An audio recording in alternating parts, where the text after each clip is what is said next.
الحمد لله نحمده ونستعينه ونستغفره ونعوذ بالله من شرور أنفسنا ومن سيئات أعمالنا من يهده الله فلا مضل له ومن يضلل فلا هادي له أشهد أن لا إله إلا الله وحده لا شريك له وأشهد أن سيدنا ونبينا ومولانا محمد اللهم صل على محمد وعلى آل محمد كما صليت على إبراهيم وعلى آل إبراهيم وبارك على محمد وعلى آل محمد كما باركت على إبراهيم وعلى آل إبراهيم في العالمين إنك حميد مجيد صلى الله عليه وآله وأزواجه وذرياته وأصحابه وأهل بيته أجمعين وأوصيكم عباد الله وإياي أولا بتقوى الله فإن التقوى رأس الأمور أما بعد فقد قال الله تبارك وتعالى في كلامه العزيز أعوذ بالله من الشيطان الرجيم بسم الله الرحمن الرحيم في جنات يتساءلون عن ما سلككم في سقر قالوا لم نك من المصلين ولم نك نطعم المسكين وكنا نخوض مع الخائضين وكنا نكذب بيوم الدين حتى أتانا اليقين صدق الله العظيم. அளவற்ற அருளாளர் நிகழற்ற அன்பாளர் ஈகநாயன் அல்லாஹ் ஒருவனுக்கு புகழ் அனைத்தும் அல்ஹம்துலில்லாஹ். அந்த அல்லாஹ்வை போற்றுகின்றேன், புகழுகின்றேன். அந்த அல்லாஹ்வுடைய உயரிய பெயர் நாம் கூறிய குத்துபா பிரசங்கத்தை ஆரம்ப செய்கிறேன். ஸலாத்தும் ஸலாமும் எம்முயிரிலே மேலான கண்மணி நாயகம் முஹம்மது முஸ்தபா ஸல்லல்லாஹு அலைஹி வஸல்லம் அன்னவர் மீதும் அன்னாரின் அடிச்சுவடுகளை அணுவளவு பிசகாது தமது வாழ்விலை பின்பற்றி வெற்றிகளை கண்ட அருமை சஹாபாக்கள், தாபிஊன்கள், தபவு தாபிஈன்கள், முஸ்லிமான முஃமினான ஆண்கள் பெண்கள் யாவரும் மீதும் அல்லாஹ்வுடைய சாந்தியும் சமாதானமும் என்றென்றும் உண்டாவதாக. என்றோ ஒரு நாள் இவ்வுலகம் அணிந்ததற்கு பின்னால் மேலான ஜன்னத்துல் ஃபிர்தௌஸ் கூலியாக கிடைக்கட்டுமாக துஆ செய்கிறேன். அல்லாஹ் கபூல் செய்வானா.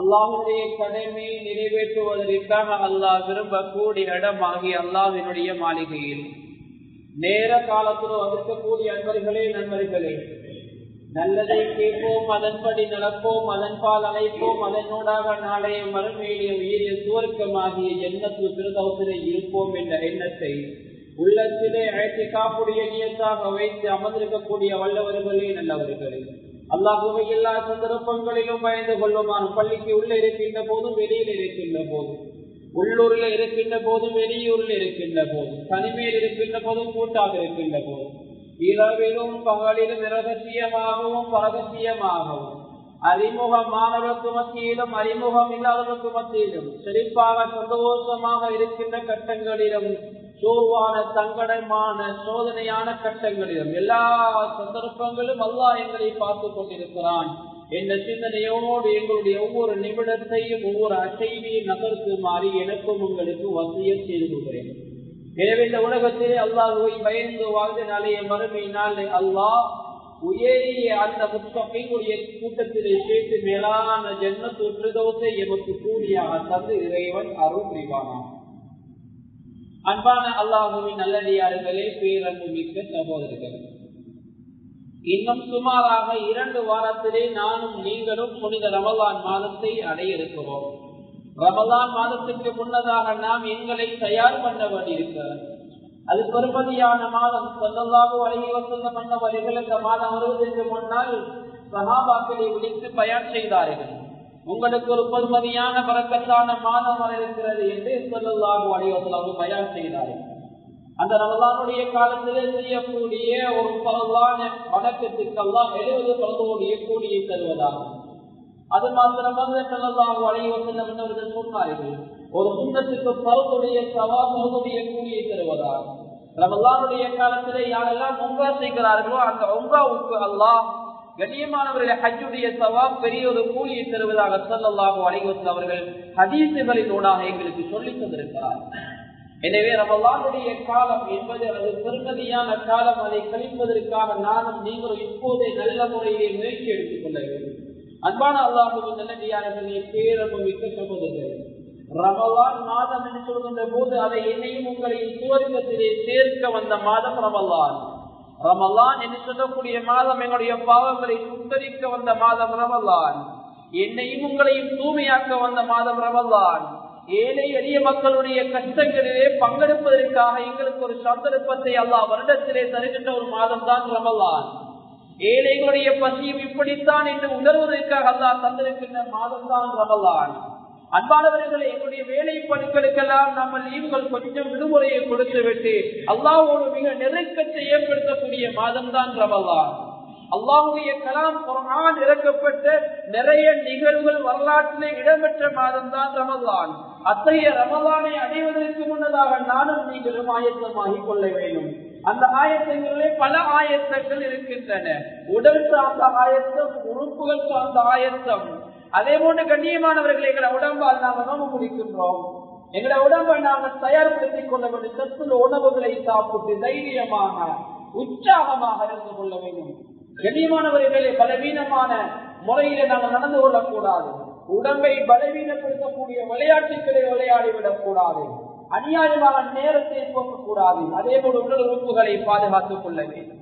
உறுப்புகளால் நல்லதை பேச பழகிக் கொள்ள வேண்டும். அன்பானவர்களை, குர்ஆன் ஓதுவதற்கு ஆரம்பத்திலே பயிற்சி எடுத்துக் கொள்ள வேண்டும். நல்ல நல்ல விடயங்களை நாவினூடாக பேச பழகிக் கொள்ள வேண்டும். இப்படி நாங்கள் உடல் ரீதியான ஆயத்தம், உறுப்பு ரீதியான ஆயத்தம், அதே போன்று உள ரீதியான உள்ளம் ரீதியான ஆயத்தம். எங்களுடைய உள்ளம் கல்வி அல்லாஹ்வோடு தொடர்பாக இருக்க வேண்டும். அன்பானவர்கள், எங்களுடைய உள்ளம் சீராக இல்லை என்றால் நாங்கள் செய்யக்கூடிய ஏனைய அமல்கள் சீராக இருக்காது. எனவே எங்களுடைய அமல் சீராக இருக்க வேண்டும் என்றால் எங்களுடைய உள்ளம் சீராக இருக்க வேண்டும். ஒரு மனிதன் வெளிரங்கத்தில் எவ்வளவுதான் அமல் செய்தாலும், எவ்வளவுதான் தர்மம் கொடுத்தாலும், எவ்வளவுதான் நோம்பு நோற்றாலும், அந்த உள்ளம் சீர்கட்டி இருந்தால் அந்த வெளிரங்கங்களால் செய்யக்கூடிய அமல்களுக்கு எந்த கூலியுமே கிடையாது. நிறைய பேசியிருக்கிறார்கள் அந்த உள்ளத்துடைய நிவாரணிகள் சம்பந்தமா. கண்ணியமானவர்களை, உள்ளத்துக்கு ஒரு நிவாரணியை அல்லாஹ் குர்ஆனை தந்திருக்கிறான். குர்ஆனோடு நெருங்கிய தொடர்பை ஏற்படுத்திக் கொள்ள வேண்டும். அதே போன்று ரமலானுக்கு முன்னதாக ரமலானுடைய மாதத்திலே செய்யக்கூடிய மிக முக்கியமான ஒரு இபாதத் தான் சதகாவுடைய இபாதத், தர்மம் செய்கின்ற இபாதத். அன்பானவர்களே, தர்மம் என்று சொல்லக்கூடிய அமல் இருக்கிறதே, அது ஒரு சாதாரணமான அமல் அல்ல. சில அமல்கள் விடுபட்டா எங்களுக்கு கவலை பெருசா வராது. ஆனா சதகாவுடைய அமல் விடுபட்டா சாதாரணமான கவலை இல்ல. இந்த உலகத்துல மனிதனுடைய உயிர் பிரியக்கூடிய சந்தர்ப்பத்திலே கவலை ஸ்டார்ட் ஆகும். அதுக்கு பின்னால மௌத்தா போறதுக்கு பின்னாலேயும் கவலை, சுவர்க்கம் போனாலும் கவலை, நரகம் போனாலும் கவலை. அல்லாஹ் தஆலா பரிசுத்த அல் குர்ஆனிலே சொல்லுகின்றான், கண்ணியமானவர்களே, சக்கராத்துடைய சந்தர்ப்பம், உயிர் பிரியக்கூடிய சந்தர்ப்பம். இந்த சந்தர்ப்பத்திலே மனிதன் சொல்லுவான், மா அக்னா அன்னி மாலியா ஹலக அன்னி சுல்தானியா. என்னுடைய பணம் எனக்கு பிரயோஜனம் தரலையே, என்னுடைய சொத்து செல்வம் எனக்கு பிரயோஜனம் தரலையே. கண்ணியமான அல்லாஹ்வின் நல்லடியார்களே, உயிர் பிரியக்கூடிய சந்தர்ப்பத்திலே நாளைய மறுமை நாளில் இந்த மனிதன் கவலைப்படுகின்ற பல விடயங்களை அல்லாஹ் சொல்லி காட்டுகிறான். உயிர் பிரியக்கூடிய சந்தர்ப்பத்திலும் இந்த மனிதன் கவலைப்படுவான். அதையும் அல்லாஹ் சொல்லி காட்டுகிறான். அல்லாஹ் சொல்லுகிறான், ஹயாத்தோடு வாழுகின்ற போது தர்மம் கொடுத்துக் கொள்ளுங்கள், மற்றவர்களை வாழ வைத்துக் கொள்ளுங்கள். அல்லாஹ் சொல்லுகிறான், லௌலா அஃபர்தனி இலா அஜலின் கரீப் ஃபஅஸ்ஸதக வஅகும் மினஸ் ஸாலிஹீன். மனிதன் சக்கராத்துடைய சந்தர்ப்பத்தில், யா அல்லாஹ், என்ன கொஞ்ச நேரம் திருப்பி அனுப்புவாயாக. எதற்கு திருப்பி அனுப்புமாறு அல்லாஹ்விடத்தில் அவன் கேட்கிறான். கண்ணியமானவர்களே, இருப்பதை கொடுப்பதற்காக, தர்மம் செய்வதற்காக, மற்றவர்களை வாழ வைப்பதற்காக அனுமதி கேட்கிறான். ஆனால் அந்த ஆயுள் பிச்சையை கேட்கின்ற மனிதனுக்கு அல்லாஹ் இந்த உலகத்திலே ஆயுள் பிச்சை கொடுக்க மாட்டான். அல்லாஹ் பாதுகாக்க வேண்டும். கனிமனாரும் நீங்கள் சக்கராத்துடைய சந்தர்ப்பத்தில் அப்படி நடந்து கொள்ளக் கூடாது என்பதற்காகத்தான் இந்த உலகத்தில் தர்மம் கொடுத்து விட்டால் சக்கராத்தில் அப்படி இருக்க அவ்வளவு வராது. சக்கராத்துடைய சந்தர்ப்பம் எங்கட பொருளாதாரம் ஒன்றுக்கு காட்டப்படும், அமல்களுடைய பெருமதி காட்டப்படும், மலக்குமார்கள் முன்னால் இறங்குவார்கள். கண்ணியமானவர்கள், இந்த சந்தர்ப்பத்தில் யாருமே யாருக்கு உதவி செய்ய முடியாது. அல்லாஹ் குர்ஆனிலே கேட்கிறார், இவருக்கு வைத்தியம் செய்யக்கூடியவர் யார்? இவருடைய உயிரை நாங்கள் பறிக்கப் போகிறோம், இவருக்கு உயிர் கொடுக்கக்கூடியவர்கள் யார்? அன்பானவர்களை யாராலும் உயிர் கொடுக்க முடியாது. நாங்கள் செய்த நல்லறங்கள் தான் எங்களுக்கு சக்கராத்திலே உதவியாகும். மௌத்தா போனதுக்கு பின்னால மறுமையில கவலை ஏற்படுமா? அதனா அன்னி மாலியா ஹலக அன்னி சுல்தானியா, ஏண்ட பொருளாதாரம் எனக்கு பிரயோஜனம் தரலியே கவலைப்படுவான். சுவர்க்கம் போனாலும் கவலை, நரகம் போனாலும் கவலை. தர்மம் கொடுக்காதால் அல்லாஹ் தஆலா சில மனிதர்களை என்ன செய்வான் தெரியுமா? சுவர்க்கத்தில் அனுப்புவான். சுவர்க்கத்தில் இருக்கின்ற அந்த சீதேவிகள் நரகிலை கருகி கொண்டிருக்கின்ற சக்கர் என்ற நரகிலை கருகி கொண்டிருக்கின்ற பாவிகளை பார்த்து கேட்பார்கள், في جنات يتساءلون عن المجرمين ما سلككم في سقر قالوا لم نك من المصلين. சக்கர் என்ற நரகத்தில் கருகி கொண்டிருக்கின்ற அந்த நரகவாதிகள் இந்த உலகத்திலே ஸ்ரீதேவியாக வாழ வேண்டியவர்கள் ஸ்ரீதேவி இல்லாமல் மூதேவியாக வாழ்ந்துவிட்டு அல்லாஹ் சொன்ன பிரகாரம் வாழாமல், அல்லாஹ் சொல்ல பிரகாரம் வாழாமல் வேறு அமைப்பில வாழ்ந்துவிட்டு அந்த மனிதன் மௌத்துக்கு பின்னால் கவலைப்படுவான். அன்பானவர்களே, அந்த சந்தர்ப்பத்திலே நல்லடியார்கள் சுவர்க்கத்தில் இருக்கின்றவர்கள் கேட்பார்கள், உங்களை சக்கர என்ற நரகத்திலே நுழைவைத்தது எது என்று கேட்பார்கள். சக்கர நரகத்திலே கருகி கொண்டிருக்கின்ற பாவிகள் 4 பதில்களை சொல்லுவார். முதலாவது சொல்லுவார்கள், நாங்க சொல்ல இல்ல, இதனால சக்கர நரகத்துல கருகி கொண்டிருக்கிறோம் என்று சொல்லுவார். இரண்டாவது சொல்லுவார், ஏழை எளிய மக்களுக்கு உணவு கொடுக்கல, மற்றவருடைய பொருளாதாரம் எங்களுடைய பொருளாதாரத்துல மற்றவர்களை வாழ வைக்க இல்ல, எங்கட வீட்டுக்கு எத்தனையோ பேர் வந்தார்கள், எங்கட கதவு திறப்பட இல்லை, பசி பசி எத்தனையோ பேர் கத்தினார்கள், அவர்களுக்கு நாங்க பதில் கொடுக்க இல்லை, எத்தனையோ பிள்ளைகள் ஓத பணம் இல்ல, படிக்க பணம் இல்ல, வைத்தியத்துக்கு பணம் இல்லை என்று கெஞ்சினார்கள், நாங்க அந்த தர்மம் கொடுக்கல. கண்ணியமானவர்களே, தர்மம் கொடுக்காதாலையும் இன்னைக்கு நரகத்தில் இருக்கிறோம் என்று சொல்லுவார்கள். மூன்றாவது சொல்லுவார்கள்,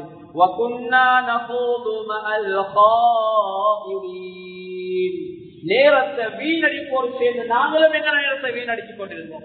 எங்களோட நேரம் தஸ்பீஹ்ல கலியே இல்ல, எங்களோட நேரம் குர்ஆன் திலாவத்துல கலியே இல்ல, எங்களோட நேரம் பள்ளியோட கலியே இல்ல, எங்களோட நேரம் குர்ஆன் நல்ல நல்ல விடயங்கள்ல கலியே என்று நாளைய கியாமத்துடைய நாளையில இந்த மனிதன் சக்கர நரகத்துக்கு போனதுக்கு பின்னால் இந்த 4 பதில்களை சொல்லுவார். நஊது பில்லாஹ், அல்லாஹ் பாதுகாக்கும். எனவே கனிமன் அல்லாஹ்வின் நல்லடியார்களே, அந்த வகையில சதகா என்ற ஒரு முக்கியமான ஒரு இபாதத் அல்லாஹ் தந்திருக்கிறான். அது விடுபட்டா சக்கராத்திலையும் கவலை, மறுமையிலையும் கவலை, சொர்க்கம் போனாலும் கவலை, நரகம் போனாலும் கவலை. அன்பானவர்களே, நரகவாதிகளுக்கும் கவலை இருக்கும், நான் தர்மம் கொடுத்திருந்தா இன்னைக்கு இங்க இருக்க வேண்டிய நிலைமை ஏற்பட்டிருக்காது என்று கவலைப்படுவார். அன்பானவர்களே, எனவே தர்மம் கொடுக்கின்ற அந்த வணக்கத்தை நாங்க பழக்கத்தில் ஏற்படுத்திக் கொள்வோம்.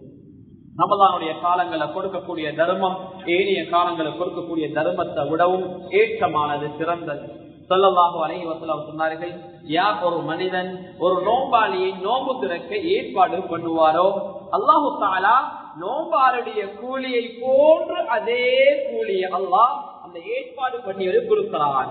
அவர் தண்ணீர் மூலமாக ஏற்பாடு பண்ணியிருக்கலாம், அல்லது கஞ்சி மூலமாக ஏற்பாடு பண்ணியிருக்கலாம், அல்லது ஈத்தப்பன இதர வேலைகள் மூலமாக ஏற்பாடு பண்ணியிருக்கலாம். எந்த அமைப்புல அவர் அந்த ஏற்பாடை பண்ணுகிறாரோ அல்லாஹ் அவருக்கு முழுமையான கூலியை கொடுக்கிறான். அன்பானவர்கள், எங்களுக்கு ஒரு சந்தர்ப்பம் வந்திருக்கிறது, ரமலானுடைய காலம். மாஷா அல்லாஹ், இங்கு பரக்கத்தாக நிறைய விடயங்களை செய்யுங்க. பள்ளியினூடாக மாஷா அல்லாஹ் நிறைய வேலை திட்டங்கள், பள்ளியுடைய வேலை திட்டம், பள்ளிக்கு தேவையான இதர வேலை திட்டங்கள், அநேகமான வேலைகளை மாஷா அல்லாஹ் நீங்க எல்லோரும் ஒற்றுமையாக செய்து கொண்டிருக்கிறீர்கள்.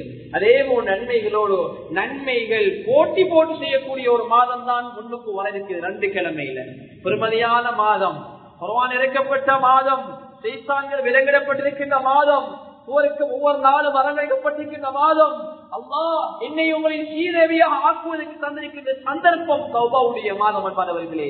எனவே அந்த மாதத்துல சதகாவுடைய அமல்ல மிக முக்கியமாக எங்களுக்கு தெரியும் என்ற பகுதிகளில் கஞ்சி கொடுக்கிறதுக்குரிய ஏற்பாடு இந்த பள்ளியினோட மாஷா அல்லாஹ் பழமையாக நீங்க செய்றீங்க.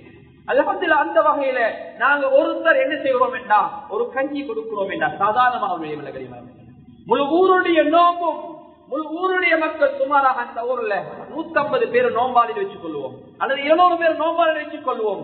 200 பேரும் இந்த மனிதனுடைய கஞ்சியின் மூலமாக வயிறு நிரம்புகிறார். ஈத்தம்பலத்தினூடாக நோம்பை திறந்து அந்த வயிறை என்ன செய்கிறார், இந்த கஞ்சியினூடாக நிரப்புகிறார் என்றால் அந்த 200 பேருடைய நன்மையை அல்லாஹ் இந்த கஞ்சிக்குரிய ஏற்பாடு பண்ணியவருக்கு அல்லாஹ் கொடுக்கிறார். சாதாரணமான விஷயம் கண்ணியமா. இதான் ரமலானுடைய காலங்கள்ல சில பள்ளிகளை பார்க்கிறோம், சில ஹாஜிமார்கள், சில தனவந்தர்கள், சில அரபிமார்கள் 30 கஞ்சையும் மாஷா அல்லாஹ் பொருட்படுத்தி விடுவார். 27ஆம் நாள் நோம்பு அல்லது கடைசி ஒற்றைப்படை நாட்களுடைய நோம்பு அதற்குரிய இரவு உணவை தங்களுடைய உணவை பொருட்படுத்தி விடுவார்கள். அன்றைய நாள் என்னுடைய உணவினூடாக நோம்பு இருக்கட்டும் என்று அந்த முழு நோம்பையும் அடைந்து கொள்வதற்காக கண்ணியமானவர்கள் சில இடங்கள் நாங்க பார்க்கிறோம். நாகல்ல அண்மையில் ஒரு பகுதிக்கு நான் பயானுக்கு போனா 27ஆம் நாள் கண்ணியமானவர்கள் அந்த ஊருக்கு சுமாராக 450-500 குடும்பம் அந்த முழு ஊரும் ஆண்கள் பெண்கள் அன்றைய நாள் முழு பள்ளியில இபாதத் 27ஆம் நாள் ஒற்றைப்படை நாட்களை ஹயாத்தாக்கினார்கள். 21, 23, 25, 24 பள்ளிகளை ஹயாத்தாக்கி 27ஆம் நாள் அந்த பெரிய பள்ளிக்கு அந்த நிகழ்ச்சி எடுத்திருந்தார்கள். மாஷா அல்லாஹ் வந்திருக்கின்ற அந்த 450 குடும்பத்துக்கும் அங்குதான் தகவலுடைய சாப்பாடு. அந்த அளவு போட்டி போட்டு நன்மைகள் செய்யக்கூடிய மாதம் தான் ரமலானுடைய மாதம் வர இருக்கிறது. எனவே எங்களால் முடியுமான தர்மத்தை கொடுத்துக் கொள்ளுங்கள். புகார் ஒரு ஹதீஸ் பதிவு செய்யப்பட்டது. ஸல்லல்லாஹு அலைஹி வஸல்லம் சொன்னார்கள், யாருடைய பொருளாதாரம் ஏழை எளிய மக்களுக்கு பயன் தர இல்லையோ, யாருடைய பொருளாதாரத்துல ஜக்காத்து கொடுப்பட இல்லையோ, யாருடைய பொருளாதாரத்துல ஏழை எளிய மக்களுடைய சொத்துகள் கலந்திருக்கிறதோ ஸல்லல்லாஹு சொன்னார்கள், யகூனு கன்சு அஹதிகு யௌமல் கியாமத்தி சுஜாஅன் அக்ரா. அலைய கியாமத்துடைய நாளையில இந்த உலகத்துல வாழுகின்ற போது மனிதன் தர்மம் கொடுக்காமல் மற்றவர்களை வாழ வைக்காமல் வாழ்ந்தால் அல்லாஹ்வுடைய பொருளாதாரத்தை விஷமுள்ள பாம்பாக மாற்றுவான். சுஜாஅன் அக்ரா, விஷமுள்ள பாம்பாக மாற்றுவான். நஊதுபில்லாஹ். அல்லாஹ் பாதுகாக்கும். இரவு பகலா கஷ்டப்படும், இரவு வழங்காது பகல வழங்காது. சிலவங்களுக்கு இரவெல்லாம் பகல போல, இரவெல்லாம் பகல போல விழிச்சிருப்பாரே. கண்ணியமானவர்களே, 2-3 மணிக்கு பிசினஸ் பயணம் போவாரே, இரவில் 1 மணிக்கு கோல் வந்தாலும் பிசினஸ் கோலா ஆன்சர் பண்ணுவாரே. இப்படி சிலருடைய காலம் போய்கொண்டிருக்கிறது. எனவே கண்ணியமான அல்லாஹ்வின் நல்லடியார்களே, எதை சொல்லுகிறேன் என்றால் அல்லாஹ் எங்களுக்கு ஒரு சந்தர்ப்பத்தை தந்திருக்கிறான் தர்மம் கொடுப்பதற்காக. எனவே அந்த தர்மத்தை கொடுத்து அதிக நன்மைகளை தேடிக் கொள்வதற்காக நானும் நீங்களும் முயற்சி எடுத்துக் கொள்ள வேண்டும். எனவே அன்பான அல்லாஹ்வின் நல்லடியார்களே, அது மாத்திரமல்ல, அந்த புகாரி ஹதீஸ் கிதாபிலே பதிவு செய்யப்பட்டிருக்கிற இன்னும் ஒரு செய்தி என்ன செய்திருந்தால் கண்ணியமானவர்களே, அந்த பாம்பு அந்த மனிதனை தீண்டிக் கொண்டிருக்கும். அனகந்துக்க அனமாலுக்க, நான் தான் உன்னுடைய பொக்கிஷம், நான் தான் உன்னுடைய செல்வம், நான் தான் உன்னுடைய பணம் என்று அந்த மனிதனை சுற்றி அவனுக்கு தண்டனையை கொடுத்துக் கொண்டிருக்கும். நாங்க கஷ்டப்பட்டு உழைத்த பணம் எங்களுக்கு எதிராக மறுமையில் அல்லாஹ் காட்டுவான். எதனோடாக அது நல்ல விஷயத்துக்கு பயன்படுத்தல. நல்லா பாதுகாக்கும். ரமலானுடைய காலம் அல்லாஹ் சந்தர்ப்பத்தை தந்திருக்கிறான். முடியுமான வகையில் தர்மங்களை கொடுக்கிறது. ஆனா சில பகுதியில மாஷா அல்லாஹ் பார்க்கிறோம், ஏழை எளிய மக்கள் நல்ல தர்மம் கொடுக்கிறாங்க. ஆனா வசதிக்காரருடைய தர்மம் குறைவாக இருக்குது. மாஷா இந்த பகுதியை பொறுத்தவரை எல்லாரும் மாஷா அல்லாஹ் தர்மங்களை போட்டி போடுறீங்க. யாரும் கொடுக்காம தடுத்து வைத்துக் கொள்ளாதீங்க. தடுத்த அல்லாவும் தராம தடுத்து வைத்துக் கொள்வான். யாரும் கொடுக்காம முடிச்சு போட்டு வைத்தால் அல்லாவும் முடிச்சு போட்டு வைத்துக் கொள்வான். யார் எண்ணி கொஞ்சம் கொடுக்குறாங்களோ, இந்த மாசம் ஒரு கஞ்சி கொடுத்துட்டே போதும், மத்தப்பள்ளி கஞ்சி கொடுக்க தேவையில்லை, இஃப்தாருக்கு ஏற்பாடு பண்ண தேவையில்லை, வேற வேற வேற செய்ய தேவையில்லைன்னு யாரெல்லாம் கணக்கெடுத்து எண்ணி கொடுக்கிறாங்களோ அல்லாஹ்வும் அந்த மக்களுக்கு எண்ணி தான் கொடுக்கணும். அல்லாஹ் யாருக்கு கிள்ளி கொடுப்பது கிடையாது. நாங்க தான் கிள்ளி கொடுக்கிறது, நாங்க சத்தம் கேட்கிற பைசா கொடுக்கிறது. ஆனா அல்லாஹ் கொடுக்க நாடினா யாராலையும் தடுக்க முடியாது. அல்லாஹ் கொடுக்காம எங்களை விட்டு விட்டா எங்களுக்கு யாராலையும் தர முடியாது. அதெல்லாம் சொல்லுவாங்க எங்களோட வாழ்க்கையில நிறைய பேர் சொல்லுவாங்க, எவ்வளவுதான் கொடுத்தாலும் அவர கஷ்டத்தை போக்கிடுமா, அவர கடனை என்னால் அடைக்கணுமான்னு சொல்லுவாங்க. அதுதான் சொல்லவர்கள் எதை வந்து நகரிமார்களே, அல்லாஹ் யாருக்கு கொடுக்க நாடினானோ அதை எங்களை யாரையும் தடுக்க முடியாது. அல்லாஹ் கொடுக்க விட்டு விட்டா அவருக்கு யாரு கொடுத்தாலும் அவர் அங்கே கண்ணியமானவர்களே அவர் மேல வருவார். அதனால அல்லாஹ் தந்திருக்கிற செல்வம் ஏழையும் அப்படிய பணத்தையும் சேர்த்து தான் அல்லாஹ் எங்களை கையில தந்திருக்கிறாங்க. இன்னைக்கு தனவந்தர் யோசிக்கலாம், அல்லாஹ் நிறைய பணத்தை தந்திருக்கிறான், பக்கத்து வீட்டுல ஒரு மிஸ்கின் அவங்களோட பணத்தை சேர்த்து தான் எங்களுக்கு தந்திருக்கான். எனவே அவங்களை கவனிப்பது எங்களோட கடமை, எங்களோட பொறுப்பு. அந்த விஷயங்கள்ல இந்த ரமலானுடைய காலங்கள்ல இஃப்தாருடைய ஏற்பாடுகள், முடியுமான ஈட்டுப்படக்கூடிய ஏற்பாடுகள், நிறைய விடயங்கள் எங்களால முடியுமான விஷயங்களை செய்யறது. இப்படிய விஷயங்கள் நடந்தா இரவு நேரங்கள் அதுக்குரிய டீ சப்ளை வர சின்ன சின்ன வேலைகளை செய்யறது, இந்த பிள்ளைகளை உற்சாகப்படுத்துறது, நிறைய நல்ல காரியங்கள் இன்ஷாஅல்லாஹ் ஆரம்பிங்க. தர்ஜுமத்து குர்ஆன் எடுத்து குர்ஆனை படியுங்க, குர்ஆனோட தொடர்பை ஏற்படுத்துங்க. கண்ணியமானவர்களே, குர்ஆனை எந்த அளவு நாங்க தூரமாக்குறோமோ, ஆனா நாங்க தூரமாக்கினால் ஒரு சமுதாயம் குருவான் இருக்குமா?